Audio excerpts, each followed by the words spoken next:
I'm with Core Electric Co-op. We are the largest co-op in the state of Colorado. To give an idea of what we do and who we are, we serve approximately 175,000 members, and we have a service area of about 5,000 square miles.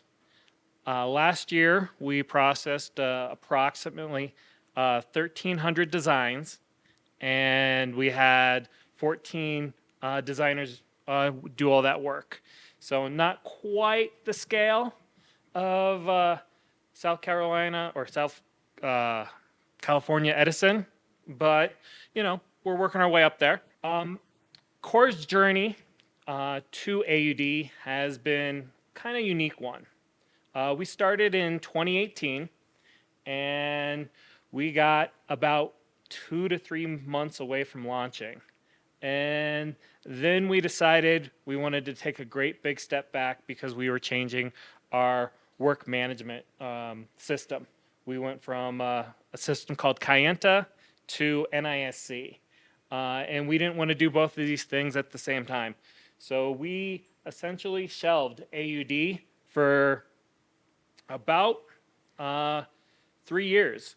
So what we went ahead and once we got our work management system up and running, and we had about 8 months under our belt, we decided to then go ahead and revisit our design software, and we basically took AUD out of the mothballs, and we're running with it now. Currently, we are projecting to launch or go live in November of this year. So we went from mothballs to go live in about 7 months, so a relatively short period of time. And what I'm going to talk about today is what makes Core and our implementation unique. I've got 4 topics I'm going to go over with you today to give you a quick highlight. Our different work groups, our overhead hot units, our auto configuration of non-GIS units, and our custom generated staking sheets. So once again, here's Core's territory. One thing that you'll notice is most of it is in the mountains. A large portion of it is, but most of our customers are based in this area here.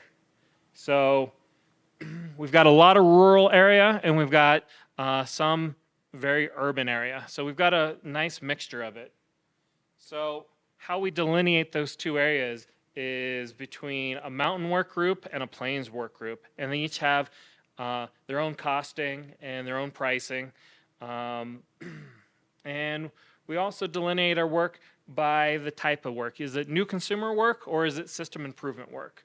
So we've got basically 4 different combinations of work groups, and we use that to base a lot of our rules and pricing off of. So one of the unique settings that we have is our work modes. What AUD allows us to do is there's a simple drop down that will give us the option of selecting, is it plain system improvement or is it mountain new consumer? So we can just select that, and then that's a global property that'll carry out through the entire work order. Another unique thing we do is we have what we call overhead hot units. And what that basically is our labor unit for overhead hot work is different than non-energized work. So we charge differently for that. And currently, with our current design process, we have to go through and we have to, every single hot unit, we have to actually physically change the unit in our system to designate it as hot. And over the course, if you're doing a 3-mile long system improvement job, you'd have to go through and mark every single one of those units as a hot unit. What AUD allows us to do is to go to each individual structure, and one of the features is it's going to ask, is it hot? And if the answer is yes, you mark it hot, and then AUD will automatically go through and change all the units to hot units for us. So we no longer have to figure out, well, is this unit hot? Is it not hot? We just have to know, is the structure energized when they're doing the work, and then it will automatically figure it out for us. So our auto configuration unit is, we use it on our common items like our pad mount transformers and our poles. And basically what it'll do for us is it'll take our internal components that are not built in typically, that we have to go in and select. It'll do that for us automatically. And I've got a quick little kind of demo on how that'll work here. So this is a standard underground primary line extension to a pad mount. Pretty normal, simple. There's not a lot there. Once you get the structures built in or drawn in, we have the capability of using the insert non-GIS CUs, and that will go ahead and it'll pull up the our non-GIS CUs for, in this case, transformers, and it'll automatically go through and add those common units that go in the internal components inside the transformer. So in this case, it automatically adds our primary elbow makeups, our triplex makeups, and our lightning arresters inside the transformer. So we no longer have to go through and select that, but it gives us the capability of reviewing what is actually going in there. So in this example, it's a dead end pad mount transformer. If we wanted to make it a pass-through, we would just simply increase the quantity of the makeups, and then we could go through and move forward with that.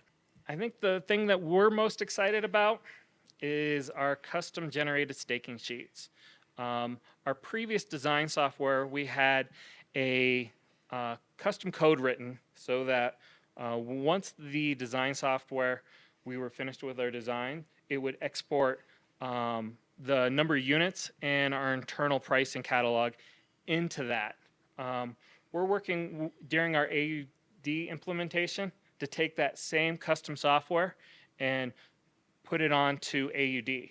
So that way we can generate these same pricing catalogs, which is really important to us because so many of our processes are based around these staking sheets.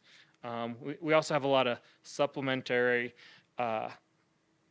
Excel sheets that build off of this one. So instead of having to reinvent the wheel on all of those different support softwares, we can just maintain using the same Excel software. It's based off of the information that we provide into our material catalog, and that's what generates that information for us using our own custom software.